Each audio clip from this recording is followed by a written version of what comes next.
తాళపల్లి శ్రీనివాస్ అనే వ్యక్తి ఉన్నారు కదా, ఏమన్నా మంచి పనులు చేస్తుండ మీకు? మాకైతే తాళపల్లి శ్రీనివాసు మాకు ఏ పని కానీ మేము ఎక్కడ ఇంట్లో ఉండి కూడా వర్షాలు పడితే మేము ఇంట్లో ఉండి ఫోన్లు చేస్తా కూడా మాకు వచ్చే ఆపత్తులు ఆదుకుంటాడు. ఆయనంత మంచి వ్యక్తి ఎవరు లేరు మాకు ఇక్కడ. ఏ ఆపత్తి వచ్చినా మమ్మల్ని చూసుకుంటాడు.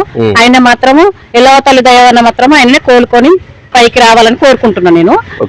ఆయన మాత్రం మాకైతే ఏది కానీ మా ఎస్సీ కాలనీకి మాత్రం వచ్చి మాకు రోడ్డు లేదు అని మేము కొట్లాడినా కూడా లేదు. మాకు వర్షం పడితే మా ఇంట్లో కూడా నీళ్ళు వచ్చే లెక్క ఉంది.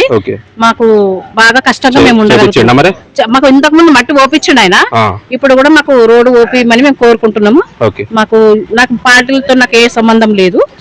నేను నా ఇష్టపూర్తిగా నేను మాట్లాడుతున్నాను. ప్రభుత్వం నుంచి ఏమైనా పథకాలు రాకపోతే మన తాళపల్లి శ్రీనివాస్ దగ్గరికి పోతే పనులు అయితే చేస్తాడు ఆయన. చేస్తాడా? Okay okay okay. వేరే వాళ్ళతో మాట్లాడే ప్రయత్నం కూడా చేద్దాం మనము. అలా చెప్పండి, తాళపల్లి శ్రీనివాస్ వ్యక్తి చేస్తుండ పనులు మంచిగా చేస్తున్న పనులు. తాళపల్లి శ్రీనివాస్ గారు మంచి పనులు చేస్తుడు. ఏదైనా ప్రతి ఒక్కరికి సహాయకరం చేస్తుండు. పోలీస్ స్టేషన్ కానీ బయట అవుట్ ఏరియా కానీ ఏది అని మంచి పనులు చేస్తారు. ఆయనకైనా పదవి మాదిరి ఇవ్వాలని కోరుకుంటున్నాం. Okay okay.